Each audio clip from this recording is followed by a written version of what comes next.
কাগজপত্ৰ থকা গাড়ীৰ দৌৰাত্ম্য চলিছে। প্ৰতিদিনে দুৰ্ঘটনা হ'বলৈ হ'লে কাগজপত্ৰ থকা গাড়ীসমূহে তেওঁলোকে গাঁও অঞ্চলত মাটি খনন কাৰ্যত তেওঁলোকে ব্যৱহাৰ কৰিছে।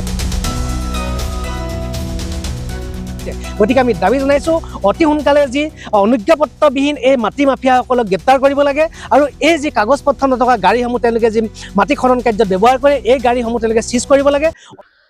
ইতিমধ্যে দেখা গৈছে যে অবাধভাৱে অবৈধ মাটি মাফিয়াই গাঁও ভূমি আৰু মানে যেনি তেনি চৰকাৰী ভূমি খানি তেওঁলোকে নিষেধ কৰি পেলাইছে, কৃষি অনুপযোগী কৰি পেলাইছে মাটিবিলাক। এই বিষয়ত আমি শিৱসাগৰ বন বিষয়াৰ লগতে আমি শিৱসাগৰ জিলা উপায়ুক্ত মহোদয়কো অৱগত কৰিছোঁ যে একাংশ মাটি মাফিয়াই গোটেই ধ্বংসলীলা চলাই আছে। দেখিবলৈ পোৱা গৈছে যে প্ৰশাসন আৰু বন বিভাগৰ নাকৰ তলতে একাংশ মাটি মাফিয়াৰ দৈৰাত্মক মানুহ থাকিব নোৱাৰা অৱস্থা হৈছে। কৃষিভূমিসমূহ ধ্বংস কৰি পেলাইছে, চৰকাৰী ভূমিসমূহ ধ্বংস কৰি পেলাইছে।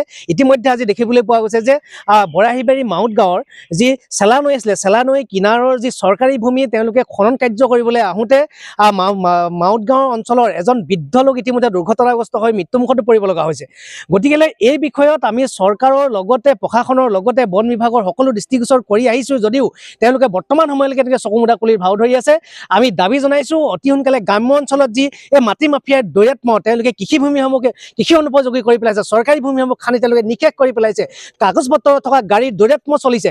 প্ৰতিদিনে দুৰ্ঘটনা হ'বলৈ হ'লে কাগজপত্ৰ থকা গাড়ীসমূহে তেওঁলোকে গাঁও অঞ্চলত মাটি খনন কাৰ্যত তেওঁলোকে ব্যৱহাৰ কৰিছে। গতিকে আমি দাবী জনাইছোঁ অতি সোনকালে যি অনুজ্ঞাপত্ৰবিহীন এই মাটি মাফিয়াসকলক গ্ৰেপ্তাৰ কৰিব লাগে আৰু এই যি কাগজপত্ৰ নথকা গাড়ীসমূহ তেওঁলোকে যি মাটি খনন কাৰ্যত ব্যৱহাৰ কৰে এই গাড়ীসমূহ তেওঁলোকে চিজ কৰিব লাগে।